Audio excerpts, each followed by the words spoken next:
This is how I'm making Spanakopita. Start with 600 grams spinach, roughly chop him and put everything in one large bowl. 1 bunch parsley, 1 bunch meat, and roughly chop them. Pick them up, put them down. 1 leek, 4 spring onions, slice them nice and thin. Now this one, chop him, chop her also, and you know where this one goes, in the bowl. Now for the cheese, 500 grams Greek feta and 500 grams anari. Half a teaspoon black pepper, 2 tablespoons dill, and roughly half a cup Greek olive oil. Whisk him up 1 Greek egg, and put him inside. Massage him very good and combine everything properly. Get 1 round dish and preheat the oven 180 degrees Celsius. Butter the bottom, get your filo pastry, pick him up 3 sheets and put some butter at the top of your sheet. Put the mix at the bottom. Now we roll him. Nice, beautiful and tight. Put him in the middle of the bowl and keep going. Excuse me, but isn't she beautiful? Time for some butter. Gonna help with the color. Put her in the oven and cook till she's golden brown.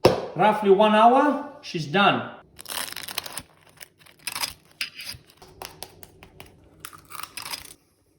It's bloody beautiful, man.